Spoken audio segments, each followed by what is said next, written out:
अस्सलाम वरहमतुल्लाहि वबरकातुहू।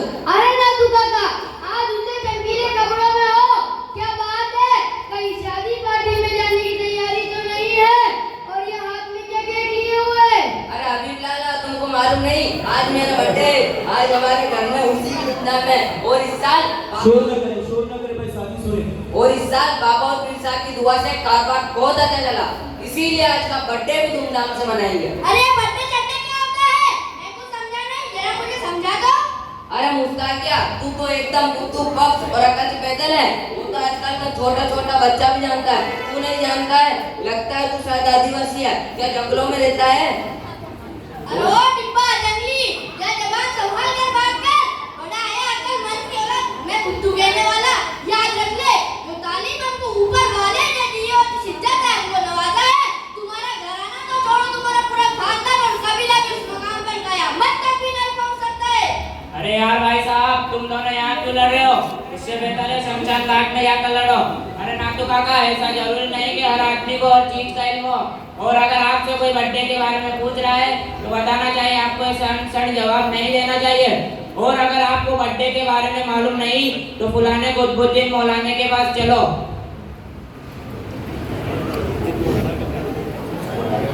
अस्सलामु अलैकुम मौलाना साहब, चलो आपसे कुछ बात पूछनी है।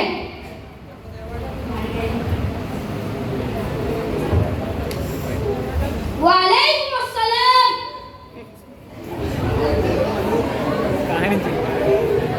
मौलाना साहब, गुस्ताखी माफ मेहरबानी करके बर्थडे के बारे में बताइए, ये क्या होता है और शरीयत की नजर में इसका क्या हुक्म है? जी, बर्थडे का मसला ऐसा है जो हराम है और ताज्जुब ये है कि तुम बर्थडे के बारे में लड़ाई कर रहे हो। अरे जनाबे अली, लगता है तुम ऊपर नीचे से खाली धरती में कभी 1450 साल से ऐसा रिवाजी मुसलमान नहीं देखा कि मुसलमान भी है और गैरों की, ईसाइयों की और यहूदियों की तहजीब अपनाता है। हाँ तो जी मुल्ला जी, क्या हो गया? अगर हमने बर्थडे मना लिया तो इसमें कौन सी आफत और कयामत आ गई? अरे नातू काका, पहले मेरी बात कान खोल कर सुन लो, या कान में सीख वाली झाड़ू फेर लो। सुनो, आप कहते हो इससे क्या हरज है? इससे बहुत बड़ा हरज है। और बर्थडे मनाना गैरों की रस्म है, उसका हमारे दीन और हमारे मजहब में कोई ताल्लुक नहीं होना चाहिए। और हम तो मुसलमान हैं और नबी के एक एक फरमान पर जान कुर्बान करने वाले हैं। हमारे ऐसे रस्मों से कोई ताल्लुक नहीं होना चाहिए। इसलिए हमारे नबी सल्लल्लाहु अलैहि वसल्लम ने फरमाया, मन तशब्बहा बिकौमिन फहुवा मिनहुम, जो जिस कौम की मुशाबहत को इख्तियार करेगा वो कयामत के दिन उस कौम के साथ उठाया जाएगा। जी मुल्ला जी, साल भर तो हम बिजी रहते हैं, खुशी मनाने का एक मौका मिलता है, उसमें भी आपने फतवा सुना दिया। अरे नातू काका, अल्लाह तौबा, ये फतवे हमारे घर में बैठकर हमारे दादा नहीं करते हैं, बल्कि 1450 साल पहले हमारे नबी सल्लल्लाहु अलैहि वसल्लम ने जिंदगी गुजारने की सारी बातें बता दी। लेकिन यह तो हमारी बदकिस्मती है कि हमने शरीयत की बातें नहीं तो सीखी और न अपने औलाद को सिखाई, इसलिए सारे जहालत की बातें पैदा हो रही है। अगली बात और सुनो, बर्थडे पर खुशी नहीं बल्कि गम होना चाहिए। अच्छा, मुझे आपकी बात समझ में आ गई, लेकिन बर्थडे पर खुशी की जगह गम क्यों होना चाहिए? अरे नातू काका, जरा गौर करो, आपकी जिंदगी का 1 साल कम हो गया और जिंदगी मौत से 1 साल करीब हो गई। आपको 1 साल में कितनी नेकियां करनी चाहिए? अगर अभी मौत आ जाए तो कब्र में फरिश्तों को क्या जवाब दोगे और आखिरत में अल्लाह को क्या मुंह दिखाओगे? कभी इस तरह सोचा भी है? उन्होंने कहा, आप इन्हें कितना भी समझाओ, ये मानने वाला नहीं है। ये तो अपने बर्थडे का केक काट कर देंगे, क्योंकि इनके और इनके जंगल जैसे गांव वालों की पैदाइशी आदत है। कोई कुछ भी कहे अपने बाप की भी नहीं सुनते। मौलाना साहब, मैं आपसे गुजारिश करता हूँ, इनको फालतू बीच में बकवास करने से रोक दो, वरना फिर मैं अपने पे आ गया तो बर्थडे का केक यहीं काटूंगा, फिर झगड़ा खड़ा हो जाएगा। अरे मुस्ताकिया, आप खामोश हो जाओ और अपने होश के साथ इस बात को समझो, ऐसे फालतू रस्म रिवाज करने से हमारे नबी ने सख्ती से मना फरमाया।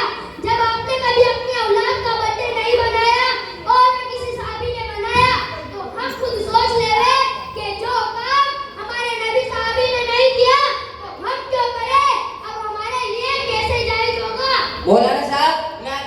बात समझ चुका हूँ, आइंदा कभी भी रियाजी काम ना करूंगा और ना घर वालों को करने दूंगा। अल्लाह से सच्ची तौबा करता हूँ, अल्लाह पाक हम सबको सीधे रास्ते पे चलने की हिदायत है। लेकिन मुल्ला जी, मुझे एक बात और पूछनी है। हाँ हाँ बोल बेटा, तुझे क्या पूछना? पर्दे के अलावा भी कोई मसला हो तो मुझे बता दे। अरे मुल्ला जी, सुना है आजकल के लोग अपनी लुगाइयों के नाम पे लोन पास करवाते हैं, तो क्या ये जायज है? मैं भी अपनी लुगाई के नाम पे लोन ले लूं क्या? अरे नादू काका, हर बात मुल्ला जी से नहीं पूछते हैं, तुझे फिर मना कर देंगे और हराम बता देंगे। मेरी बात माने तू तो लोन ले ले और लुगाई के नाम पर तो अभी सरकार सिर्फ 2% पर लोन दे रही है, बहुत फायदा होगा। और कोई दिक्कत क्या है? ये तो सब लेते हैं, बल्कि हमारे तो पूरे चिश्ती नगर में पूरे खानपुरा के लोग इसे मुनाफा समझकर काम करते हैं। और तू तो छोड़ मौलवी साहब के चक्कर और अभी जाकर अपनी लुगाई का लोन पास करवा दे। अरे गधेड़ो, हम बर्थडे के बारे में भी ऐसा ही समझते थे कि ये जायज है, ये हलाल है। लेकिन मौलाना साहब की तकरीर से हमें पता लगा ये तो हराम है और नाजायज है। कहीं ऐसा ना हो कि लोन का मामला भी ऐसा ही निकले, इसलिए पहले मौलाना साहब से पूछ लो और अपनी चमचागिरी बंद करो। जी मुल्ला जी, आप तो बताओ लोन के बारे में। ये सब गधेड़े तो ऐसे ही है और ऐसे कैसे रहेंगे? इन्होंने तो मेरी जिंदगी वैसे तबाह कर रखी है और लोन दिलवाकर मेरा और बेड़ा गर्क कर देंगे। इसीलिए आप बताओ मैं क्या करूं? मेरी लुगाई के नाम पे लोन ले कि नहीं? जी भाइयों और चिश्ती नगर गांव के तमाम साथियों, गौर से सुनो। सरकारी बैंक तिजारत के लिए जो लोग 5 लाख रुपए देती है और किस्त पर 2,65,000 रुपए सरकार सब्सिडी देती है। बस बैंक की सूदी या ब्याज वाली रकम, अगर सब्सिडी की रकम अदा हो जाती हो और आपको अपने पास से ब्याज न देना पड़े तो ये तिजारती लोन लेना जायज है। लेकिन अगर इसमें ब्याज आ गया तो वो हराम हो जाएगा और लोन दिलाने वाला भी गुनहगार हो जाएगा। और ब्याजों के बारे में हमारे नबी सल्लल्लाहु अलैहि वसल्लम ने सख्ती से मना फरमाया, बल्कि कुछ रिवायतों में है कि कयामत के करीब लोग ब्याजों को मुनाफा समझकर खाएंगे, हालांकि वो हराम होगा। अरे मुस्ताकिया, सुन लिया मौलाना की बात को? अगर मैं तेरी बातों में आ जाता और बगैर पूछताछ के लोन ले लेता तो हराम के गुनाह में पड़ता। और मैंने ये भी सुना है प्याज के 1 रुपए की रोटी और सुअर की बोटी में कोई फर्क नहीं।